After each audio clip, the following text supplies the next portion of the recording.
This ingredient has been around for almost 5,000 years. And it's one of the flavors that most people say defines Christmas. It can be found in almost any Christmas dessert, maybe some holiday wine, or even a candle. We're discovering the origins and history of cinnamon.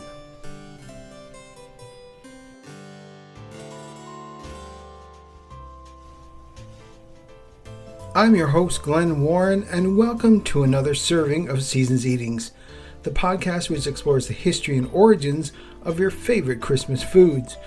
Seasons Eatings is available on Apple Podcasts, Google, Stitcher, Spotify, or wherever you download your favorite podcast. So please take a moment and subscribe so we can have other listeners join us at the Christmas table. If you have a quick minute, please leave a review for the podcast. It lets me know how I'm doing, as well as helps others find the podcast. And if you let me know you've left a review, I'll send you a Seasons Eating sticker as a personal thank you. Seasons Eatings can also be found on all the socials. All these links can be found on our website, seasonseatingspodcast.com. And while you're at the site, if you're feeling extra generous this holiday, you can buy me an eggnog. Every donation goes towards the running of the podcast and is greatly appreciated. And finally, you can let me know how I'm doing, leave a suggestion for future episodes, or just say hello at seasonseatingspodcast@gmail.com.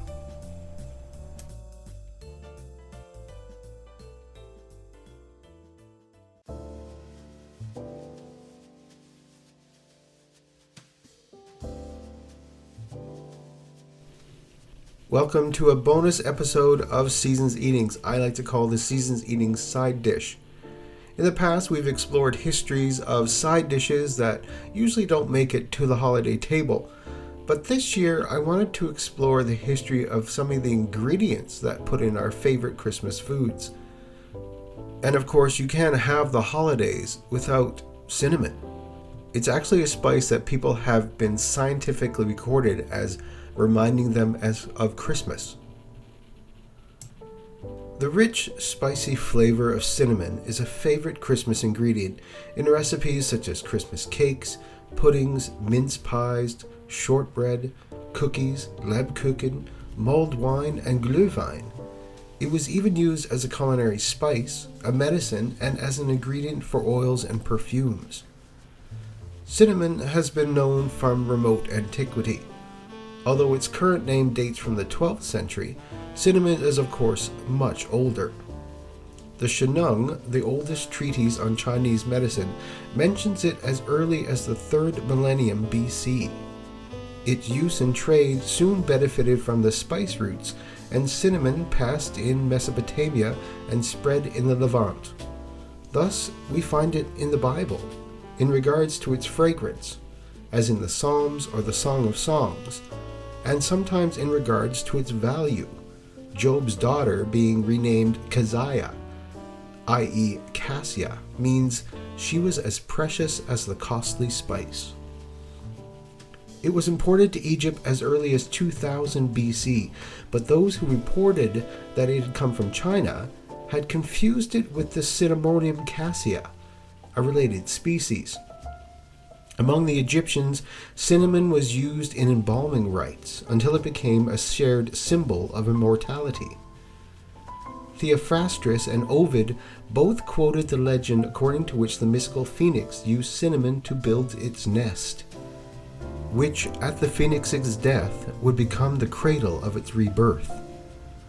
This belief led to the popular use of cinnamon in funeral rites, both for its symbol. Welcome to a bonus episode of Seasons Eatings. I like to call the Seasons Eatings side dish. In the past, we've explored histories of side dishes that usually don't make it to the holiday table. But this year, I wanted to explore the history of some of the ingredients that put in our favorite Christmas foods. And of course, you can't have the holidays without cinnamon. It's actually a spice that people have been scientifically recorded as reminding them of Christmas. Symbolic power, and for its fragrance, which helped tame the smell of decaying corpses. The famous episode of Nero ordering all of Rome's reserves of cinnamon be burnt on his wife's funeral pyre attests to a practice widespread through the upper strata of Roman society. It's partly to this relationship with death, or rather decay, that we owe the presence of cinnamon in all our Christmas baking. Rich in polyphenols, cinnamon is a powerful fortifier and antiseptic, two properties that were identified before the Christian era and which justified its use in winter recipes in the European Middle Ages.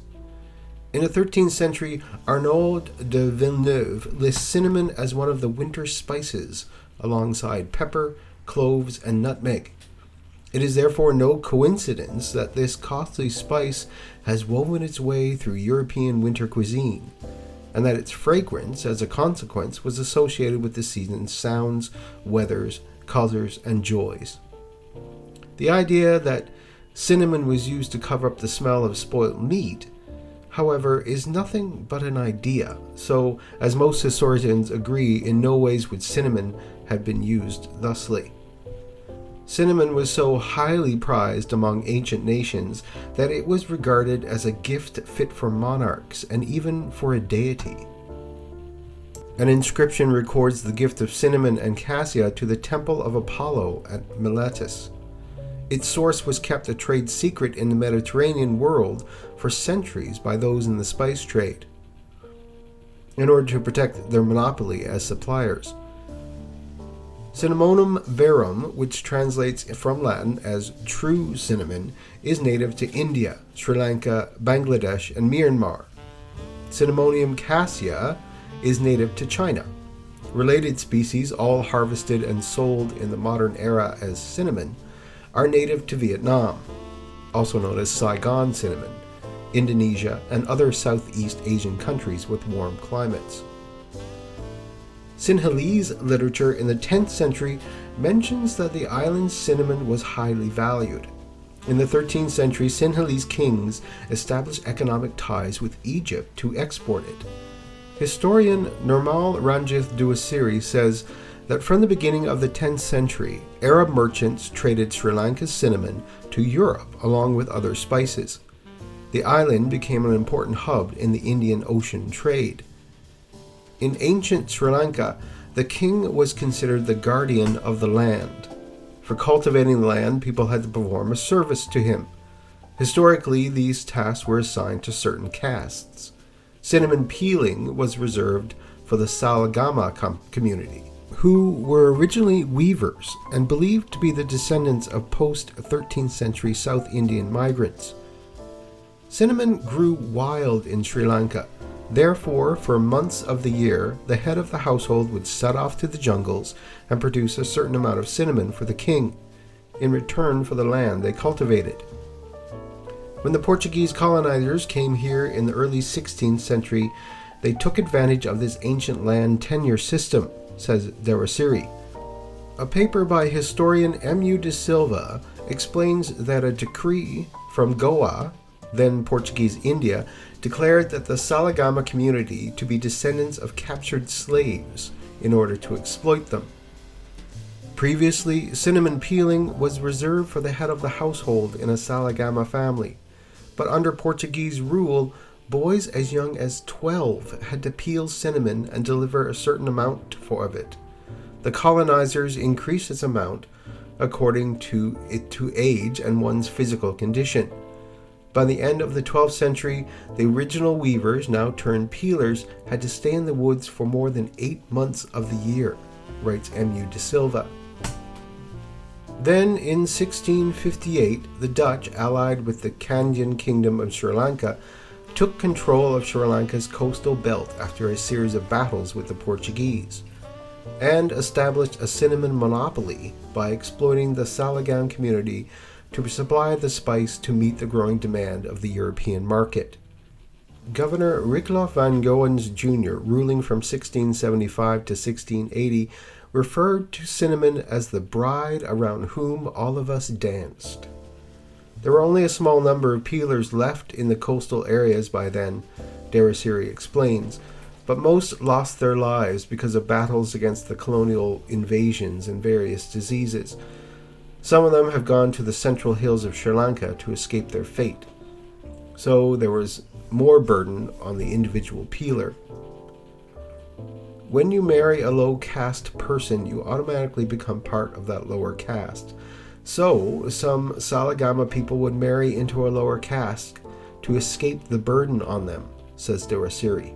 But the Dutch noticed that, so they made a new law. Even if you marry a low caste person, you are still a cinnamon peeler. So there was no escape. Local headmen supervised the cinnamon peelers, and they were paid by the Dutch, according to the number of peelers they provided. According to M.U. de Silva, the Dutch forced a person who could stand up and walk with the help of a stick to peel cinnamon. Those who attempted to flee were tied and tortured like high criminals to be placed in stocks and sent to Colombo for trial. And seldom they escaped flogging and other punishments in Colombo, he adds. When cinnamon trees dwindled in the jungles because of excessive peeling, the Dutch took measures to cultivate cinnamon. By 1794, there were 609 million cinnamon trees in southwest Sri Lanka. By the end of the Dutch rule, there was a massive commercial plantations of cinnamon along the coast. When the British occupied the island in 1815, other cash crops like coffee and tea became more important, explains Derasiri, referring to the Dutch area plantations like cinnamon gardens in Colombo.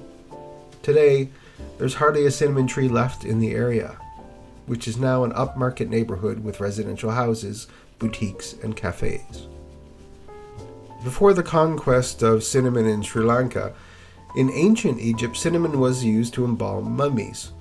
From the Ptolemaic kingdom onward, ancient Egyptian recipes for kifi, an aromatic used for burning, included cinnamon and cassia. The gifts of Hellenistic rulers to temples sometimes included cassia and cinnamon. Indonesian rafts transported cinnamon on a cinnamon route to East Africa, where local traders then carried it north to the Roman market. Arab traders brought the spice through trade routes into Egypt, where it was brought by Venetian traders from Italy who held a monopoly on the spice trade in Europe. The first Greek reference to cassia is found in a poem by Sappho in the 7th century BC. According to Herodias, both cinnamon and cassia grew in Arabia, together with incense, myrrh, and labdanum, and were guarded by winged serpents. Herodias, Aristotle, and other authors named Arabia as the source of cinnamon. They recounted that giant cinnamon birds collected the cinnamon sticks from an unknown land, where the cinnamon trees grew, and used them to construct their nests. Pliny the Elder wrote that cinnamon was brought around the Arabian Peninsula on rafts without rudders or sails or oars, taking advantage of the winter trade winds. He also mentioned cassia as a flavoring agent for wine, and that the tales of cinnamon being collected from the nests of cinnamon birds was a trader's fiction made up to charge more. However, the story remained current in Byzantium as late as 1310. According to Pliny the Elder, a Roman pound, which was about 11.5 ounces of cassia, would cost up to 1,500 denarii, the wage of 50 months' labor. Diocletian's edict on maximum prices from 301 AD gives a price of 125 denarii for a pound of cassia, while agricultural labor earned 25 denarii a day. Cinnamon was too expensive to be commonly used on funeral pyres in Rome, but the Emperor Nero said to have burned a year's worth of the city's supply for a funeral of a wife, Poppaea Sabina, in AD 65. During the 1500s, Ferdinand Magellan was searching for spices on behalf of Spain. In the Philippines, he found Cinnamomum mindanaeus, which was closely related to the Cinnamomum zalancium, the cinnamon found in Sri Lanka. This cinnamon eventually competed with Sri Lankan cinnamon, which was controlled by the Portuguese. In 1638, Dutch traders established a trading post in Sri Lanka, took control of the manufacturers by 1640, and expelled the remaining Portuguese by 1658. "The shores of the island are full of it," a Dutch captain reported, "and it's the best in all the Orient. When one is downwind of the island, one can still smell cinnamon 8 leagues out to sea." The Dutch East India Company continued to overhaul the methods of harvesting in the wild, and eventually began to cultivate its own trees. In 1767, Lord Brown of the British East India Company established Anyarkandi Cinnamon Estate near Anyarkandi in the Kannar district of Kerala, India. It later became Asia's largest cinnamon estate. The British took control of Ceylon from the Dutch in 1796. By 1833, the downfall of the cinnamon monopoly had begun when other countries found it could be easily grown in areas such as Java, Sumatra, Borneo, Guyana, and Mauritius. Cinnamon is now grown all in South America, in the West Indies, and other tropical climates. We'll find out why cinnamon is associated with the holidays after the break.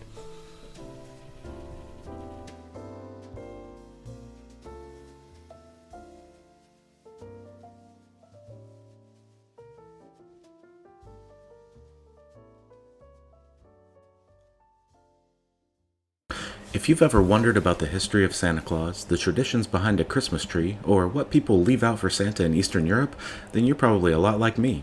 My name's Jeff, and I absolutely love Christmas.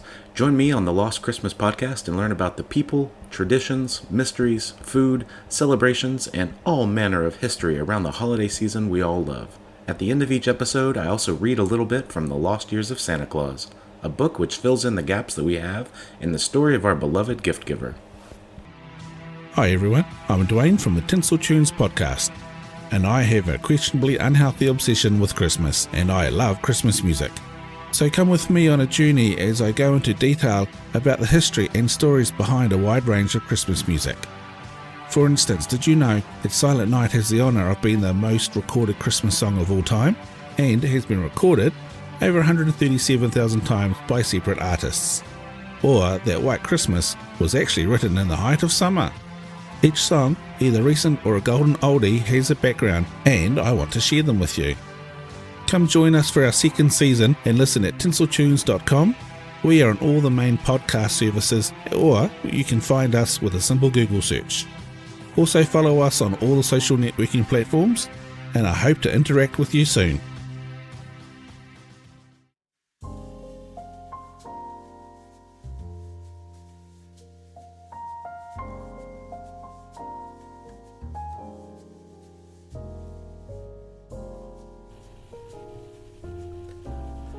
And while cinnamon can be found practically all over the world now, there are actually 2 main types of cinnamon, cassia and Ceylon. The 2 have different nutritional profiles. The effects of cinnamon on our health seem to be beneficial. It has been found that cinnamon has anti-cancer, anti-inflammatory, antimicrobial, and antioxidant action. In many studies, it's been observed to contribute to the inhibition of growth of bacteria and fungi. Cassia cinnamon comes from the Cinnamonium cassia tree, also called Cinnamomum aromaticum. It originated in southern China and is commonly referred to by people as Chinese cinnamon. Cinnamon spice is obtained from the inner bark of several trees with the Cinnamonium genus and consists of several naturally occurring chemical substances.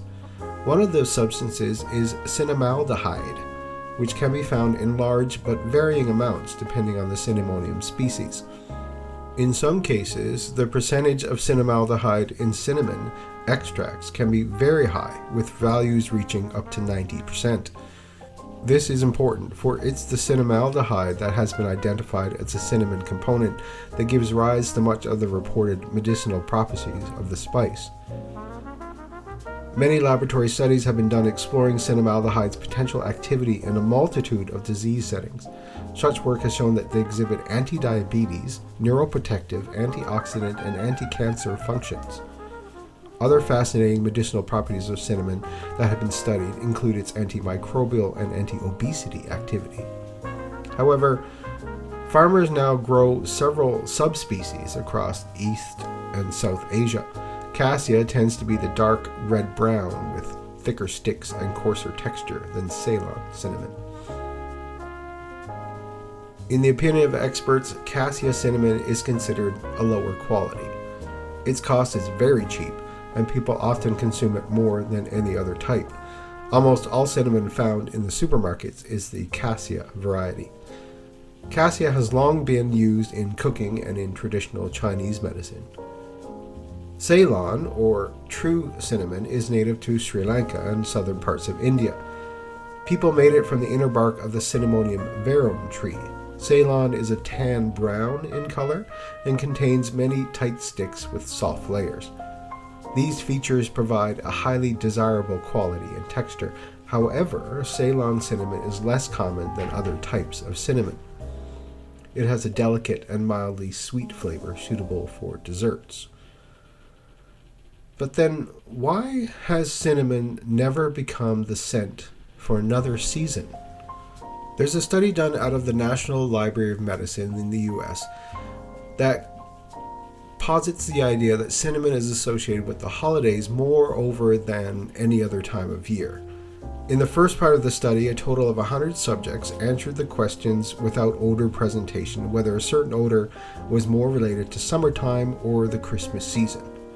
And another 41 and 51 subjects rated the familiarity of 12 odors during either summertime or Christmas season, respectively.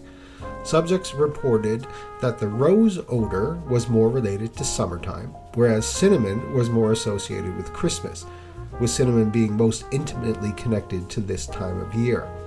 Moreover, subjects showed significantly higher familiarity when pleasantness ratings when they smelled cinnamon during the Christmas season than during the summertime.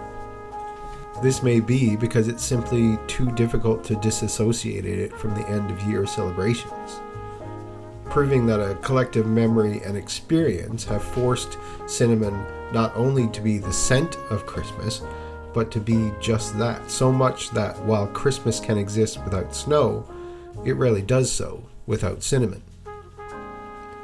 A symbol of rebirth and life triumphing over death, the cradle of the phoenix, the spice of long journeys, it makes sense that cinnamon would finally come to symbolize Christmas.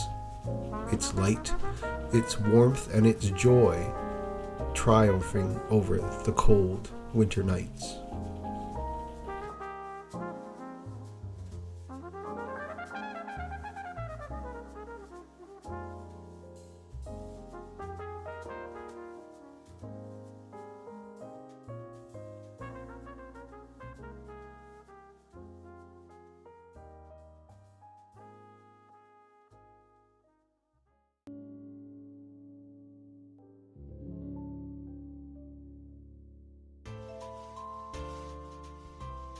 Thank you for listening to this serving of Seasons Eatings. Seasons Eatings is available wherever you download your favorite podcasts. And please, if you can leave a review about the show so we can spread the Christmas cheer. And if you let me know you've left a review, I'll send you a Seasons Eatings sticker as a personal thank you. Also, I would love to hear from you. Send me an email at seasonseatingspodcast@gmail.com.